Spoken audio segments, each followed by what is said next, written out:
The Niger River has brought me to the heart of the Sahara and can take me no further. From here on, the only ships I'm likely to see are ships of the desert. And where better to get acquainted with them than the legendary city of Timbuktu?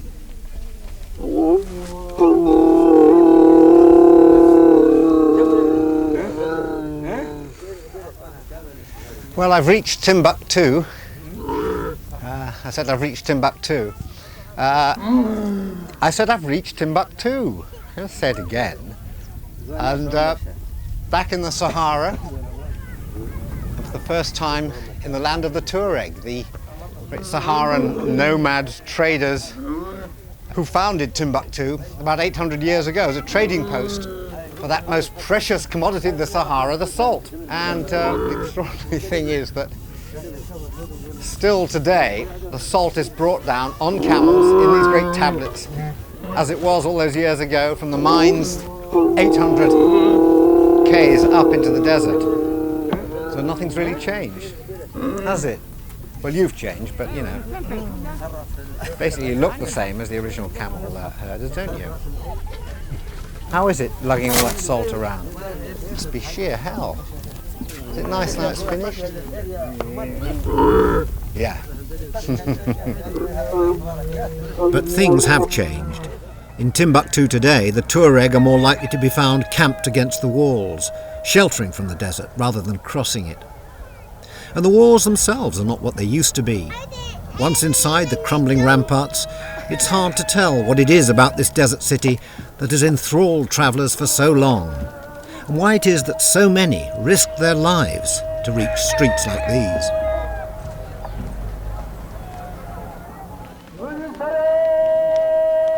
This mosque is evidence of the golden age of Timbuktu. El Saheli, the man said to have invented mud brick architecture, designed and built it for Mansa Musa, the immensely rich emperor, at a time when Mali was the greatest empire in Africa. This great mosque here in Timbuktu is an extraordinarily powerful and quietly affecting building. It's built on almost 100 columns, and it creates a sort of forest of cool in this cauldron of heat outside. It was originally constructed in 1325, and just the sheer scale of the place is testimony to the power of the Islamic presence here in the Middle Ages.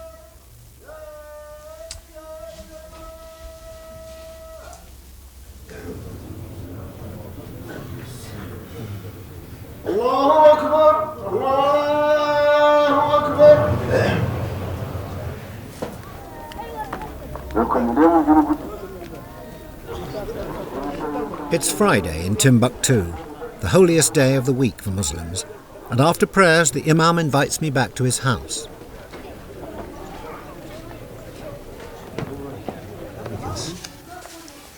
Alors tu vois, maintenant la lune, le soleil, on explique tout ça ici. The Imam has a collection of scientific texts that clearly show the planets circling the sun. They date back hundreds of years, preserved, I assume, by the dry desert air. It's convincing evidence that the scholars of Timbuktu knew a lot more than their counterparts in Europe. In the 15th century, in Timbuktu, the mathematicians knew about the rotation of the planets and knew about the details of the eclipse.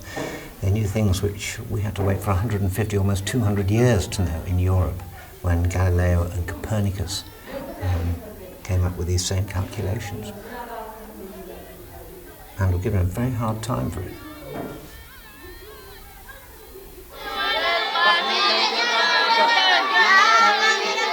In another part of his house, the Imam runs a school where local children learn the Quran. On est en train de lutter afin que Timbuktu retrouve son visage d'avant. He explained to me that he hopes that Timbuktu can one day regain some of its former glory and become once again the great centre of scholarship.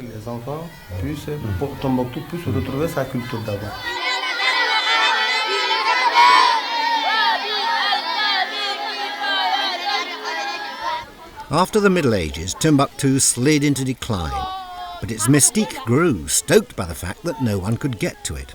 Then in 1826, a Scotsman, Alexander Lang, rediscovered Timbuktu. His house is for sale if you fancy a weekend hideaway.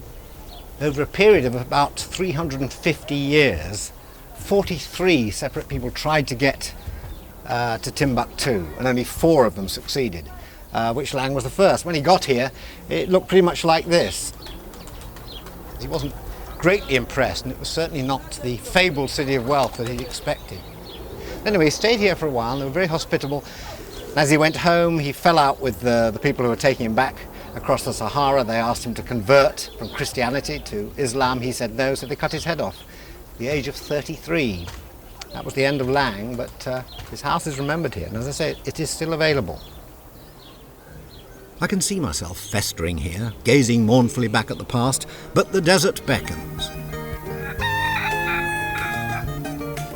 East of Timbuktu, the Sahara is virtually inaccessible to all but the nomads who move their cattle across it. Once a year, they all have a get-together at Ingal in the Republic of Niger.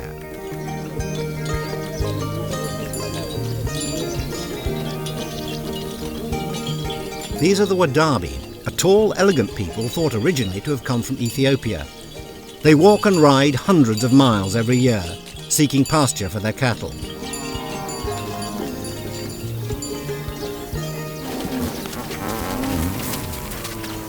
They move camp every 6 or 7 days, so all they own must be portable.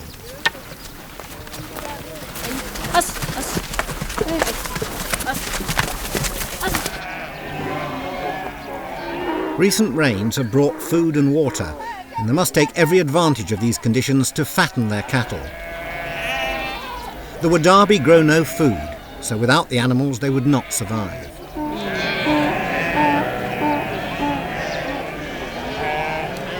The fattening of the animals on the salt grass is celebrated at an annual festival called Cure Saleh, the Salt Cure. This great gathering of the nomadic clans is now only days away. One of their spokesmen, they don't have chiefs, is Dula. Tous les gens de même famille. Oui. Ah oui, oui. In a combination of French and a little English, he explains that everyone in this group comes from the same family line.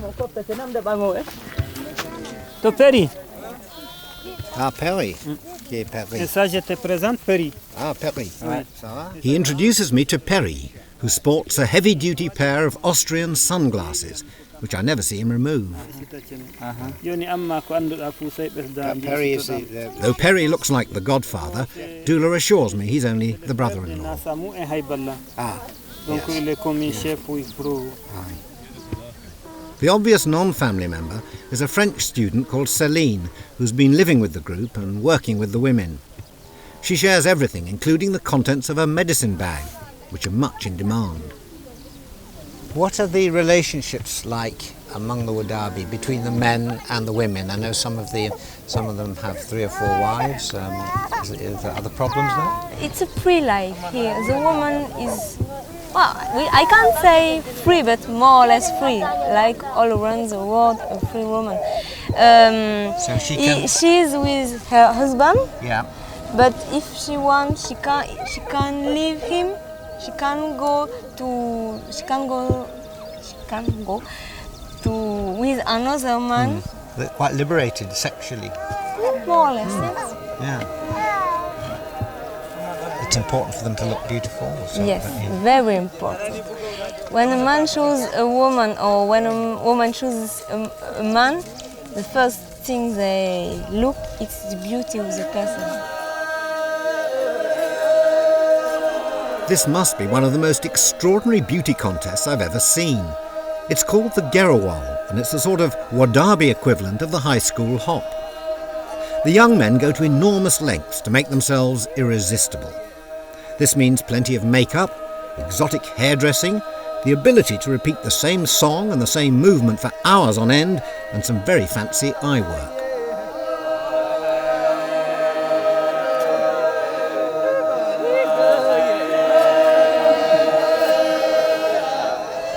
How long do they dance for? It's something like 7 days. 7 days? Yes. 7 days?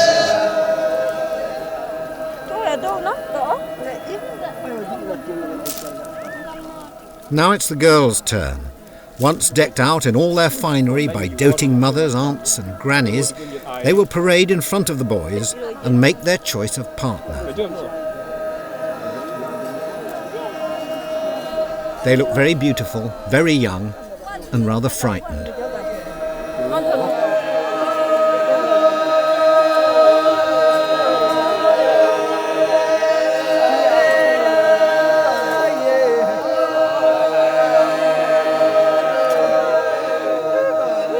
Now comes the time for the girls to play their part in the ceremony.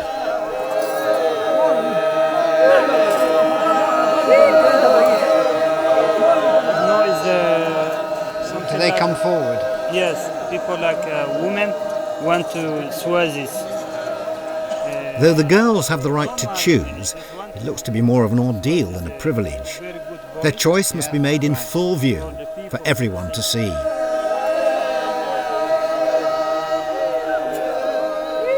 Nerves are beginning to show.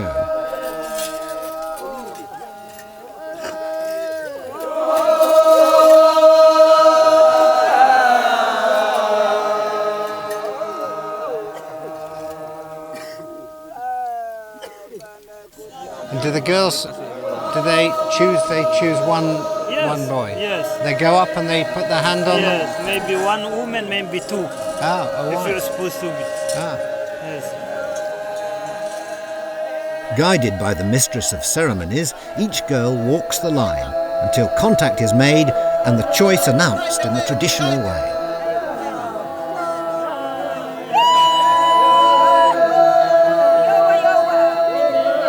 Now the worst is over. Her chosen one will meet up with her later. He's hers for the night.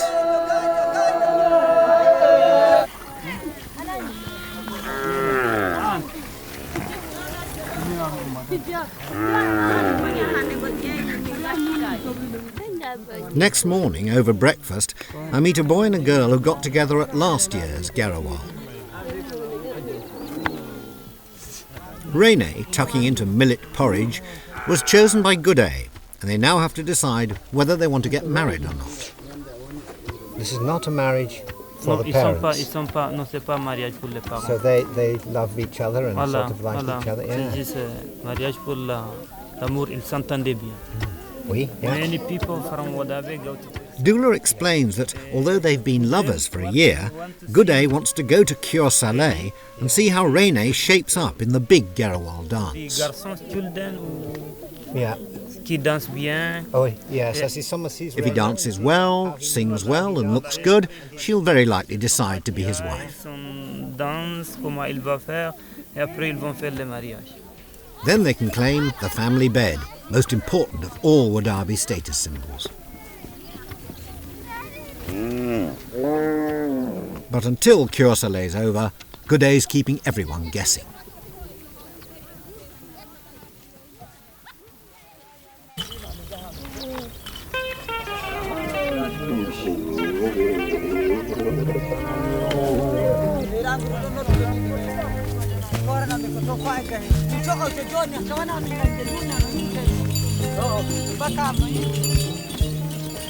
We're on our way. The great Wadabi family outing has begun to Cure Saleh, which is an enormous festival where all the nomads, there'll be Tuaregs there, other nomadic tribes come together for this great once-yearly event. I'm not quite sure what goes on, but all sorts of festivities, dancing, whatever, and it's just a bit of a long walk. Coming.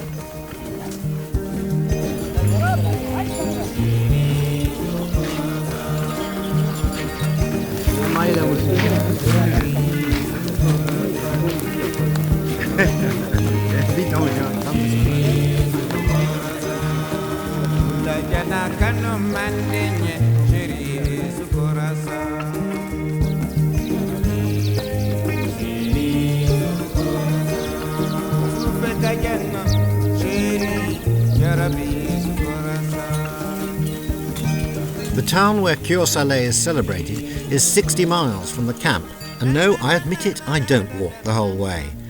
I ride to Ingal in a bush taxi, with 15 Wadabi crammed on board, reducing their travelling time from 2 days to 2 hours.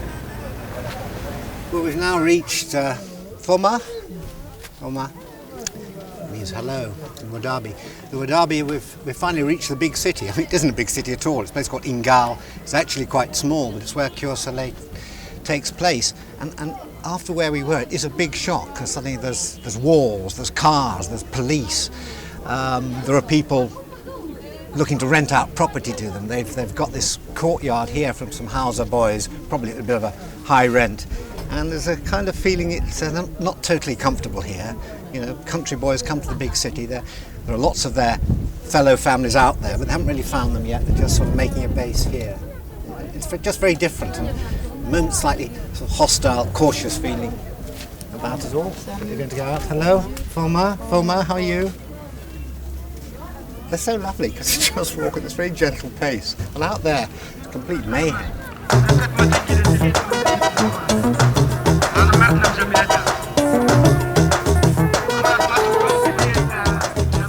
Cure Soleil is everything. A grand party, trade fair, Highland Games, sports day and agricultural show. For 1 week a year, this little backwater is filled to bursting as thousands of nomads come to eat and drink, buy and sell, see and be seen, race their camels and generally celebrate the joys of living in a land without boundaries. In Ami, for Dula and Perry, it's also a chance to catch up on the shopping. Okay. حالك زين حالك زين حالك باهي I don't know all the rest. It's no problem. I only know the start. Yes. The 17 different things we have to say. Now, so what are we going to buy? I want to buy the Tu chicken. achètes sugar for 80 persons. So, yeah. So that's 80 people you're getting the provisions for. Will you stay 4 days here in Ghana? I don't know. I want to dance in. I want to see many people and my family. Yeah. So you're going to buy? Are you going to buy new clothes? Yeah. I want to come see this man. Yes, mine is. Harry's a bit of a dude, really, isn't he? Harry always looks rather dashing. And mine is very hot. Is this new too? What? Yes, too. Yeah. This is very hot. That's old. Hot, Yeah. yeah. Yeah. Not very well one day.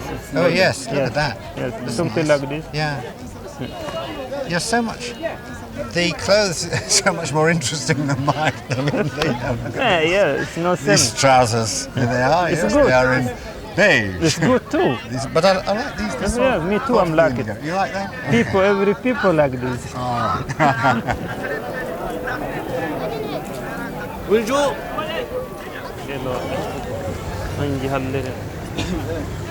Qu'est-ce que c'est ces choses ici? Ça c'est le, Ici. c'est du sel. Oh, that's salt. Sel. Yeah. Ah, sel. Ça c'est du sel. That looks like solid Ça vient rock. de Ici. Bilma. Yeah, this is salt Oui. from Bilma, which Oui. is Pour where the le, caravans go. pour le Yeah, caravan. yeah. The salt trade is the oldest in the Sahara, but Cure Soleil is not stuck in the past. If you've a new idea, then this is the place to flaunt it. It's a bit hot for skiing here. Yeah, it's Where do not you, hot. you skis In in? the evening you can go to do. Where, what do you ski on sand? Yeah, and sand ski from desert. Yeah? Ski in desert, yeah. I mean, isn't it a bit? Do you sink into Very the good. sand? Yes. I have picture for this ski. Have you got one? Yes. All right. Well, Let me show you first. okay. I mean, these are European skis, same as Yes, snow same skis. ski, yes. Same skis as Yes, snow same, skis. yeah. Comment tu t'appelles? My name is Abdelkader Danger. Abdelkader Danger, Danger. as in danger. Yeah, Danger. Yeah, Abdelkader Danger. Danger. Oh, that's good. I've been to Joe magazine too. Geo magazine. Yes, Ah, I yes, a have very some good picture here. French magazine for travellers. I have Oh. picture in there. Abdul Danger. Abdelkader Sure, Danger. that gives me confidence. Yes, that's right. I am Michael Cowardly. Michael Cowley. Yes, Michael Highly Cowardly. But Michael that's very Cowley nice. Cowley. Yes. It's good. Yeah. Oh, well, let's think about it. Just so amazing. So I'll have 2 African masks and a course of skiing lessons, please. As evening approaches, the crowds gather to watch one of the day's highlights, a mass Gelawong. Back at base, Rene and the other Wadabi prepare to join the dance.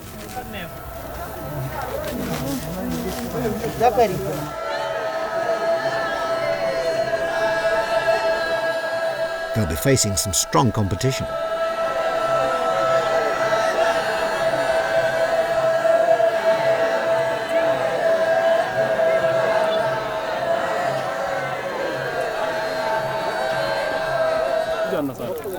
Rene and the boys make final checks in the plastic hand mirrors that every self-respecting Wadabi lad carries with him.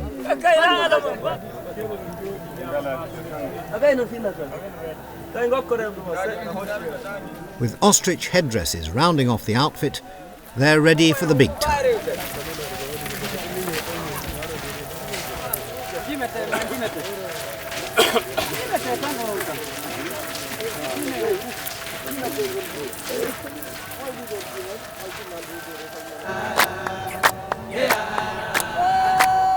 Rene's already looking around, maybe wondering where Good is, maybe on the lookout for some action himself. But this, it seems, is what Cure Saleh is all about. The one time in a hard year when tribes who live on the move can stop in the same place at the same time to exchange contacts, advice, and of course widen the waters of the gene pool.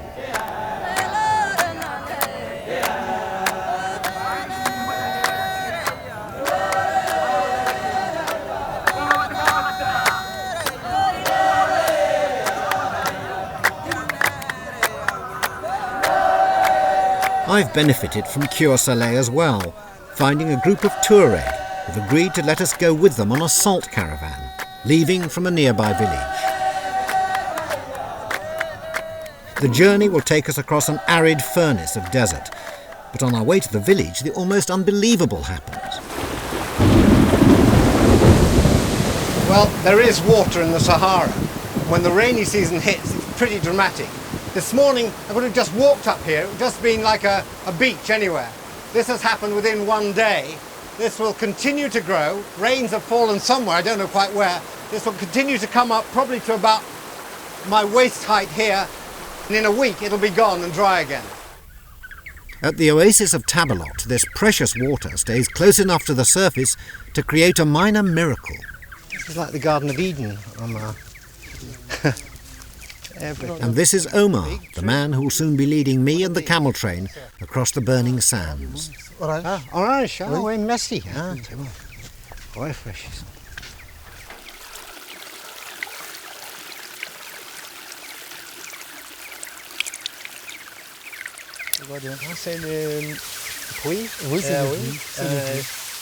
All the water has to be brought up from below the surface.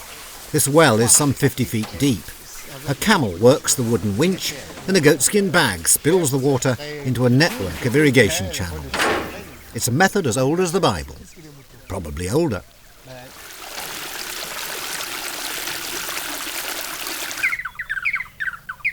And it works. The fields of Tabalot are rich in onions, carrots, maize and millet, whilst the trees provide orange, fig, pomegranate and of course dates, which when ripe are wrapped in bags to keep the birds off them. Plus grand comme ça? Oui, plus grand que ça. Oui.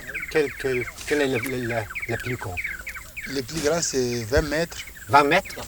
Oui. 60 feet up. Il monte 20 Il monte, oui. Jusqu'à 20 mètres. Oui. Okay, so he gets up 60 feet to get the dates. Go! And he dropped his load.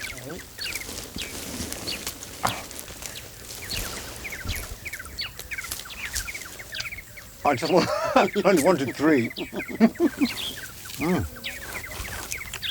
Oh oui. Merci. Merci beaucoup.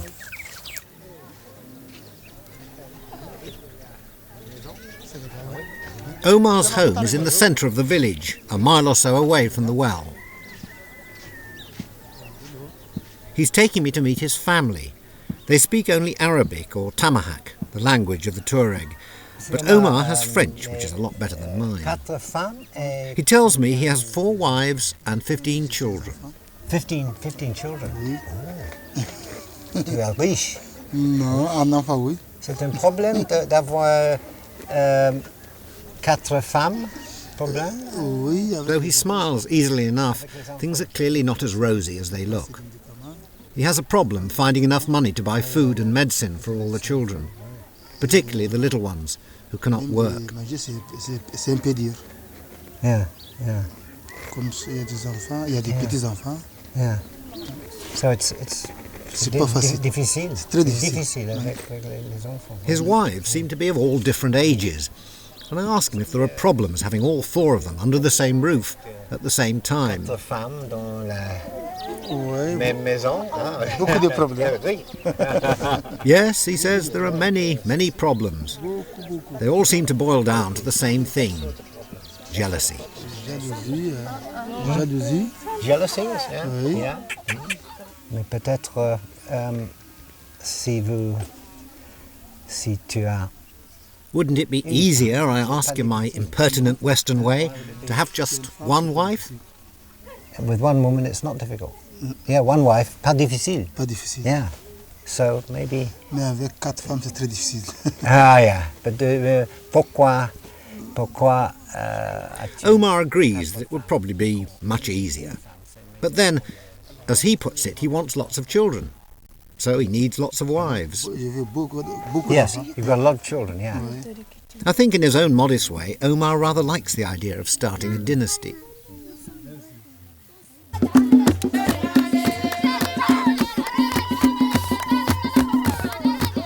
The night before the camel train leaves for the salt pans of Bilma, there's a big party.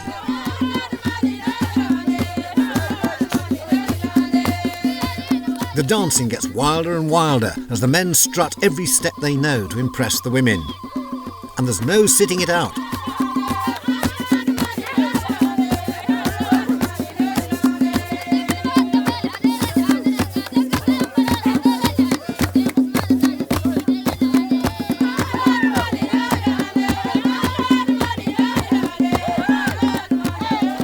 The local boys are tireless, happy to raise the sand all night long, but for us oldies, it's time for bed.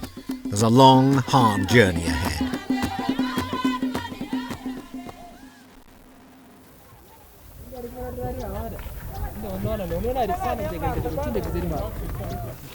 Early morning in Tabalot, and the great day of departure has arrived. These are the men and the beasts with whom I'll be sharing the most desolate corners of the Sahara. Est-ce qu'il y a cette... sur le chameau? Oui. OK. Merci. Got more important things to put on first. There's straw in here. I asked him if it's for the camel to eat. He said, no. For us. So you don't get much to eat, mate. I'm sorry. There are 9 chameliers, or cameleers, in our party, and 30 camels, most of which are of the white, docile variety, beloved by the Tuareg of the Aya Mountains. My camel, I notice, is neither white nor docile, but brown and rather stroppy.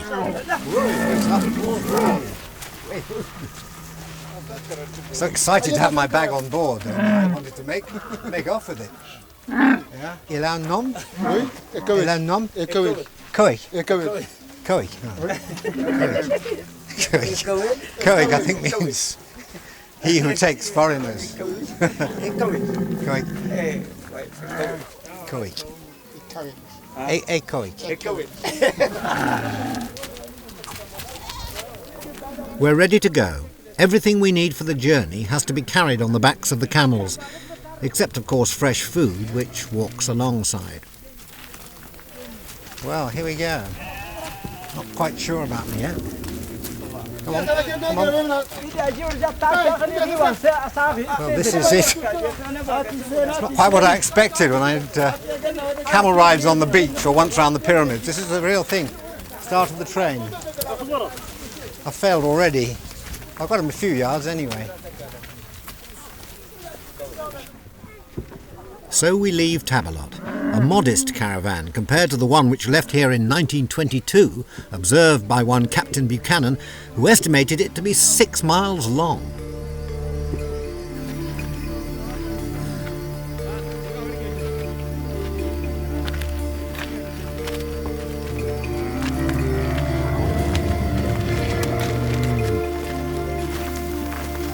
Come on, quick.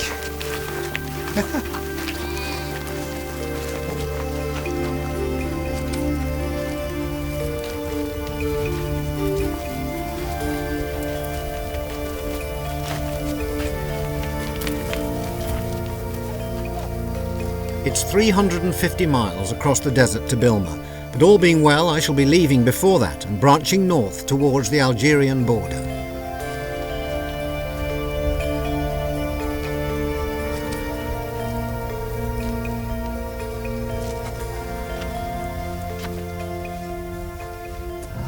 As we pass out of the mountains, Omar takes me aside from the caravan to show me some of the extraordinary rock art that covers this part of the Sahara. It is very similar. 6,000 years old. See, 6,000 years old. Some say they're men from outer space. Others believe they're ancestors of the Wadabi. But the wild animals they depict are taken as proof that not that long ago, the Sahara was a green and fertile place.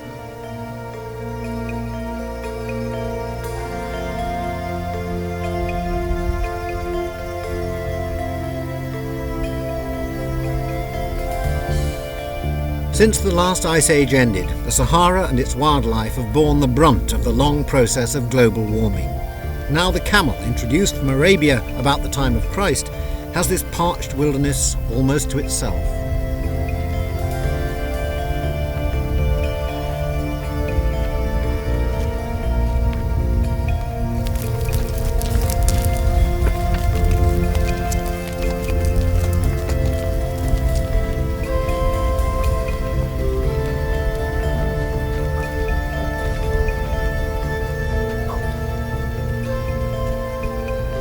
It's rather pleasant and gentle, this pace here, ambling through the sand, but it's very deceptive because this is a really stark desert. This is killer landscape because there is no water here, there's no shelter anywhere around. So you go slowly because it's the only way to survive. And if you didn't have water, if you didn't have any friends around you, that would be it within 24 hours.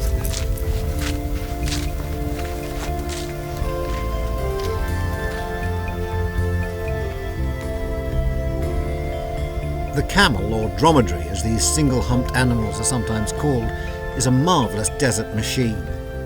Their weight is so finely distributed that they leave barely a mark in the sand. Provided they have somewhere to graze, they can last 2 weeks without water, and they can carry loads of up to 500 pounds over enormous distances. Camels changed the history of the Sahara. Without them, 2,000 years of trade, war, expansion and exploration would never have happened. It's getting now to midday. Peak of heat, we're seeking a tree. You just have to keep drinking lots and lots of water, that's obvious. The other thing which is nice about it is just you go at the camels sort of dictate the pace, but also the mood. It's the sort of continuous sort of unchanging rhythm, which is the way I think you survive this sort of thing. Once you keep stopping and starting, that's always a little bit more difficult. I know you've got to have shelter and all that, but the camels just move on. They become very reassuring presences just because they just keep going, you know. They don't want to be patted. I mean, you know, there are good things about it. There are no flies. You don't get bitten by anything. There's no any undergrowth to catch your clothing on or get jabbed by or anything like that. But there's very little scope for action, a lot of scope for imagination, so you think a lot. Like, why did I even suggest doing this in the first place? No, just a joke. Oh, a tree, un arbre, Omar. Un arbre. Un arbre pour nous, chez nous. Hey! This is going to where we're going to stop next. It's sort of 2-star, basically cover, no lifts, no swimming pool, no room service, no roof, no stairs, no rooms actually, but sounds jolly good. How much is in the water? Ooh.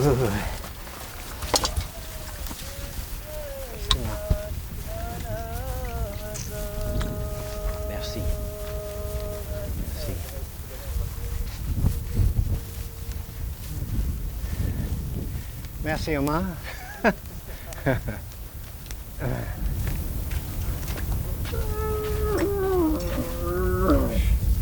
Lovely the way they go down, sort of fold up like collapsible tables.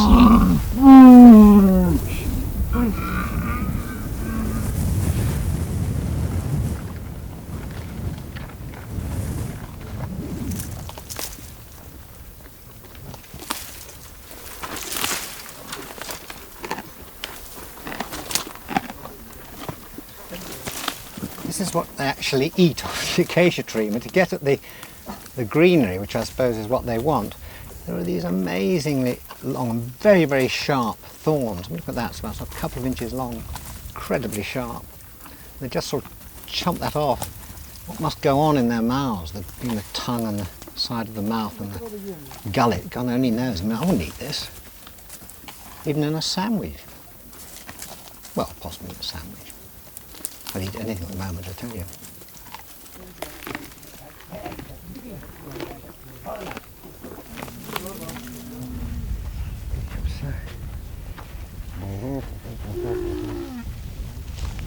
Oh, yeah.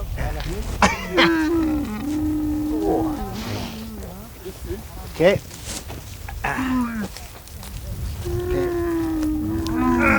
Yeah, c'est bon.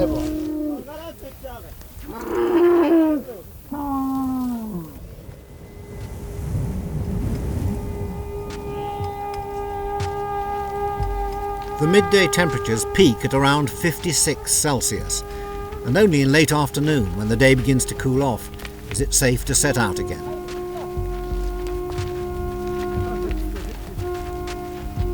The heat dictates everything. Because of it, Omar and his men sometimes leave at 4 in the morning, but despite it, they still aim to walk 14 or 15 hours a day.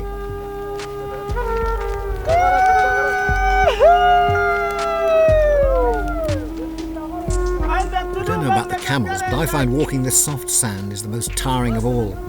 But Isambard Mohammed, the camel singer, keeps a beady eye out for flagging spirits.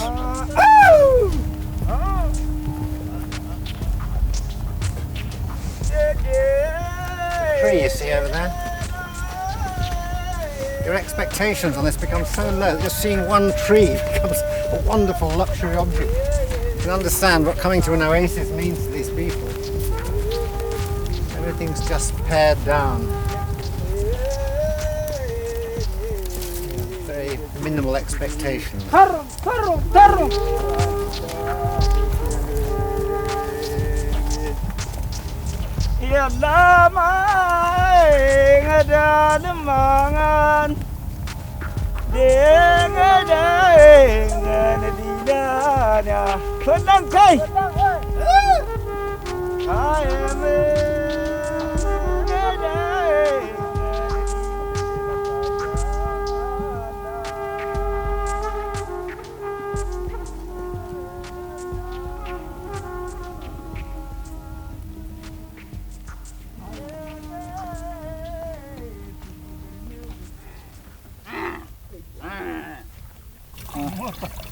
The main social event of the day is the evening meal, usually bread, dates and cheese. But tonight, in my honour, there'll be a stew as well.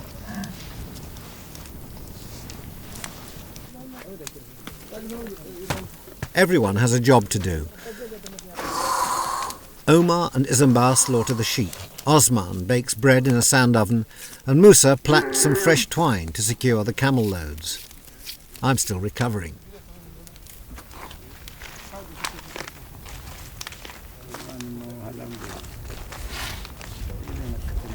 There's nowhere to sit. I really miss most.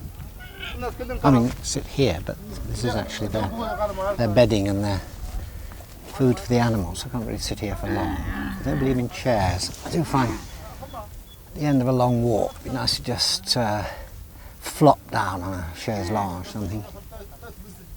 That's what I'd bring if I had a camel train of my own. I'd just have camels stacked with chairs of various kinds, reading lamps and perhaps a television, possibly a small bar and a fridge, front door bell, some stairs and maybe a couple of friends.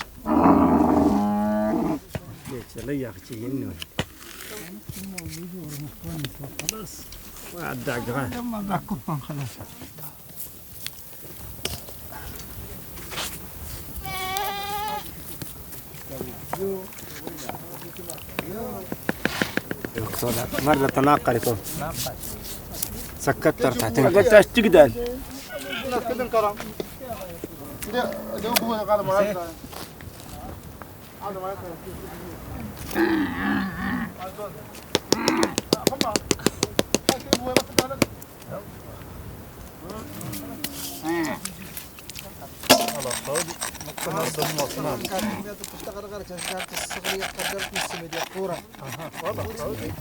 Thick and coarse and heavy and Dogilla.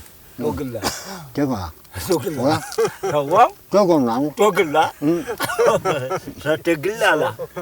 Sa si le tegilla. Tagilla. Tegilla. Tagilla. Tegilla. No, no. تقل لك كمان. It's more like cake, really. A chunk of cake you took to school. That's hard, crispy outside. Very good. Tegilla. Tadilla. You have to get the emphasis right. Tadilla probably means, you know. Tadilla. It's lovely cake. Okay. Tegilla. Tadilla. Dogilla.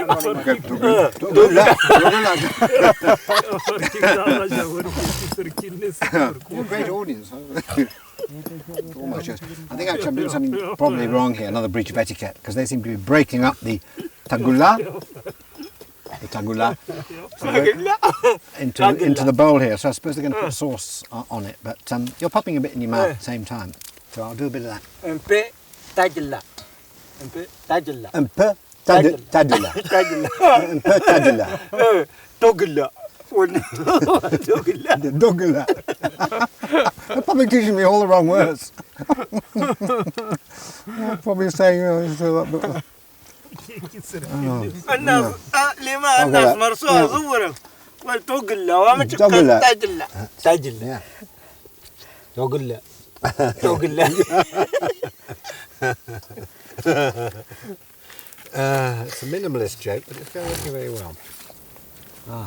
This looks like the meat.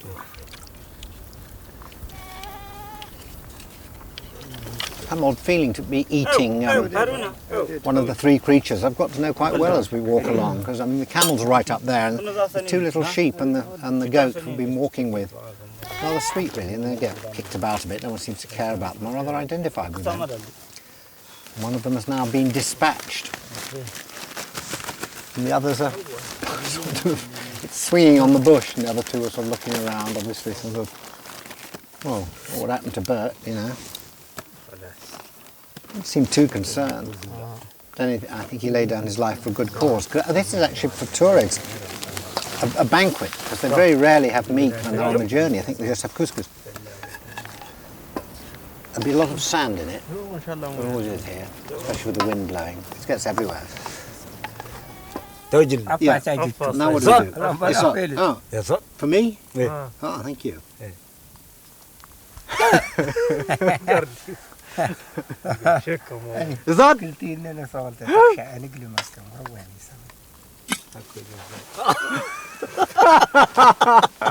No. It's hot. It's very hot. It's good. Muhammad. It's lovely, actually.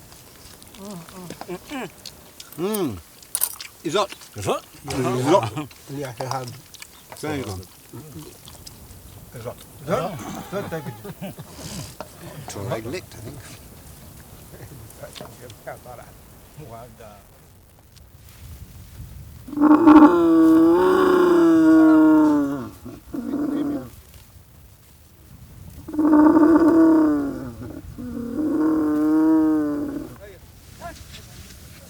It's much more sensible than any hat you could buy, because it's really cool. You have to tie it quite securely because all the walking kind of loosens it, but it's cool and it keeps the dust off, so you can put it right over, can't you? Après, oh yeah. Sorry, my dresser. General look after.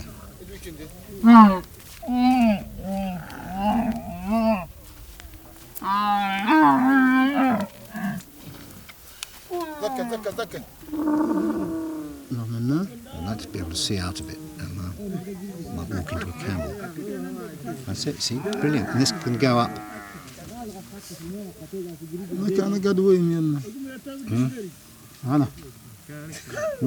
That's right. Thank you. Merci. Merci. Merci. There, ready for the route. Ready for the route. Dust. That's very, very cool. It's excellent, isn't it? Yeah. Merci.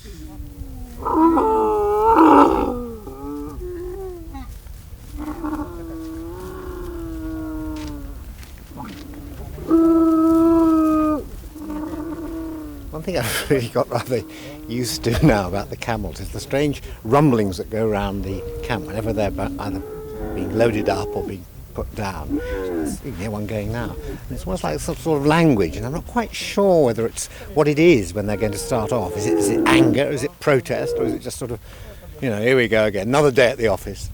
But, some sort of communication goes on, like making their presence felt. We're not meant to do this, we're not meant to be beasts of burden.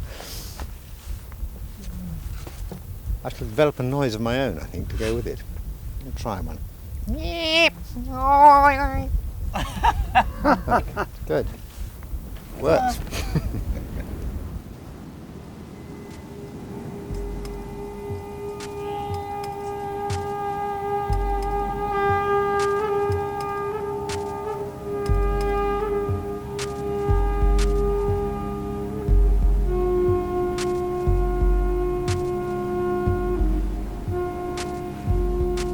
We're now into what my French guidebook calls désert absolu, absolute desert.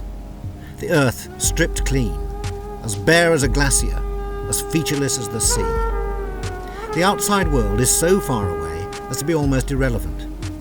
I can understand why so many religions were born in the desert. The outside is so hostile, you have to look inside.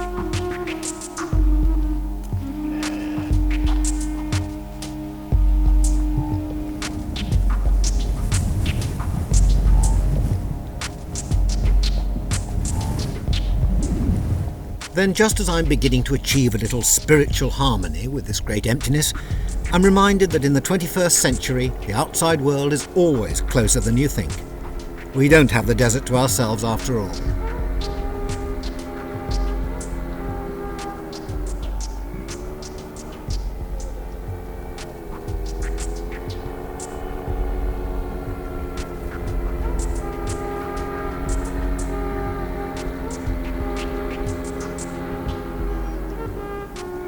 A French paraglider swoops down over us, an all-seeing video camera at the ready. I feel he's intruding on our space, but deep down I'm probably just jealous. You've been to many deserts in the world. Do you have a favourite? Do you have one place that you find is most rewarding? I've been, yes, to different places. I like this one because the Sahara, there's an authentic life here, still alive. Well, it's a great machine. Can you do some work with us? Would that be possible? Just get up in the air and we have our boys here walking along. So do that all right? Have another camera note? Oh, sorry. I think a few sweeties, something like that would be all right.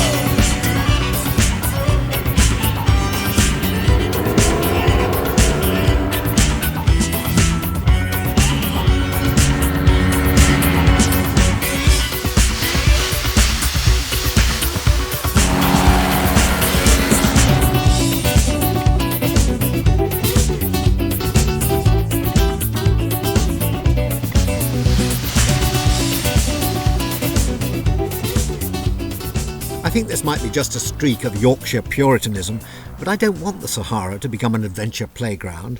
And after all the excitement, I'm glad to be back with the people who live here.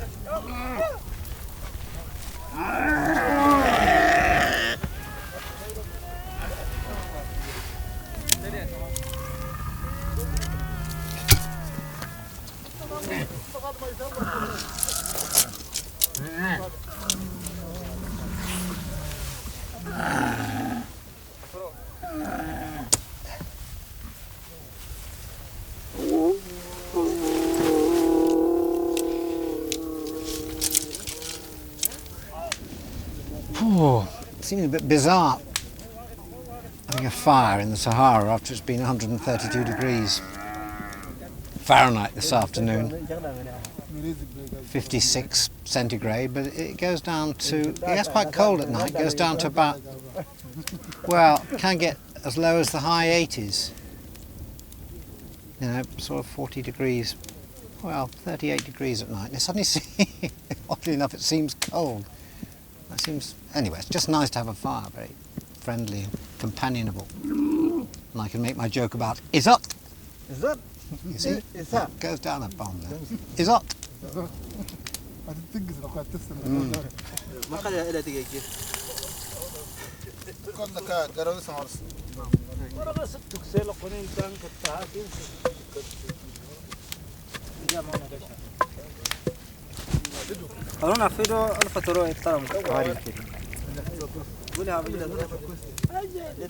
Oh, from what? I see, I see. Oh, this is a bit of the cheese, yeah. Mm. Mm. Gomma. You're going to teach me another word, aren't you? Tacoma. Tacoma. Al-Futur. Al-Futur. Al-Futur. Aywa. Shay. Shay. You're teaching me rude words, I can't.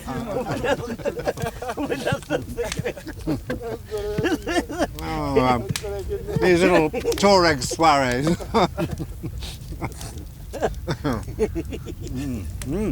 Cheese is nice, very nice. Cheers. En anglais, Cheers. nous disons cheers. Cheers. Down the hatch. Bottoms up. Bottoms up. Bottoms up. Bottoms. Bottom. Bottoms. Up. Yeah, hey, great. Bottoms up. Bottoms up. Bottoms up. Bottoms up. He's up. Very good. Bottoms up. Bottoms up. Shahi. Shahi. Yazat. Yazat. Al-Futur.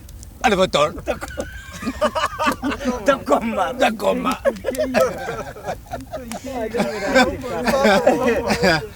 Tacoma. Tacoma. Not again. Tacoma. Al-Futur. Al-Futur. Shahi. Shahi. Yazat. Yazat. Bottoms up. Bottoms up. Yeah. God bless Her Majesty. Bottoms up. Bottoms up. Yeah.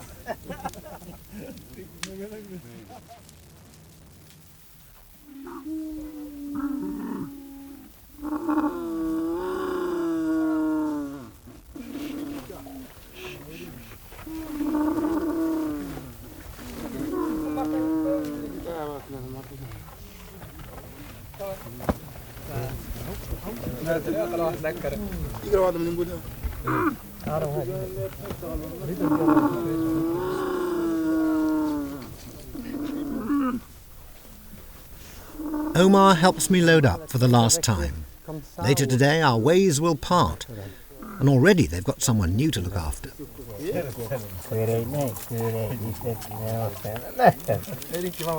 This little gazelle was found abandoned by its mother at the campsite, and they're going to keep it and look after it. And this will become a pet. This is not one for a pot. There are gazelles in the Sahara Desert. It's amazing. I know there are camels, and I know there are lots of tiny, smaller animals, but there are gazelles as well roaming around. It shows even here in the depths of the desert there's life. And this one I think will hopefully survive. Amazing ears. Yes. I'll look after you, won't I? I'll look after you.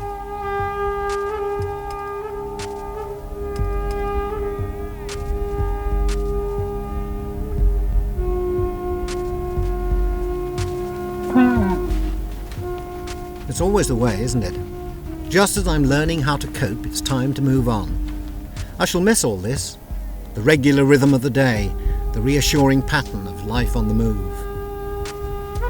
I shall miss Omar and Isambard and all the team who've looked after me, even Ekoik and the camels, though I know they won't miss me. I've learnt a lot. Maybe not enough to start a religion, but certainly a clearer view of basic truths. If you don't respect your environment, then you die. It's as simple as that.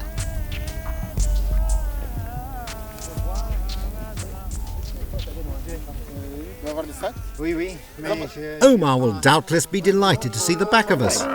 Once we've gone, he can get back to the serious business of bringing the salt back from Bilma. Au revoir, au revoir. Merci. Merci Omar pour tout. Bon voyage. Bon. Hey, goodbye. Merci, merci. Merci. Merci. Merci, merci pour tout. Merci pour tout. Hey. You like that shirt, don't you? You always like the shirt. Okay. Au revoir, merci. Bottoms up.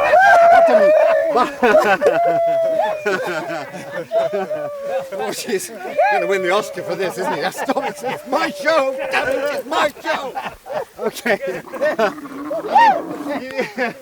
Viens avec moi! Viens avec moi. Merci, Omar. Merci. Très, très bon. Bon voyage. Okay.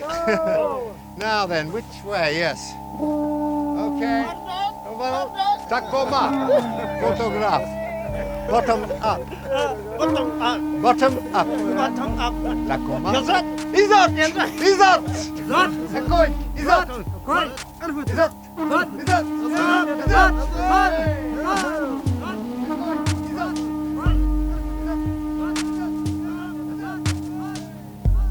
Au revoir.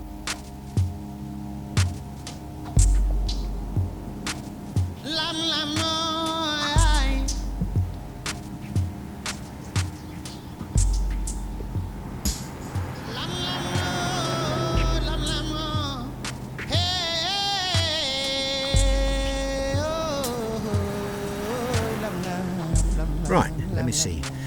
Algeria, bear right over the mountain, left at the oasis, straight down the gorge, fork left at the volcano, across the lake and sharp right. Should be there by Tuesday week.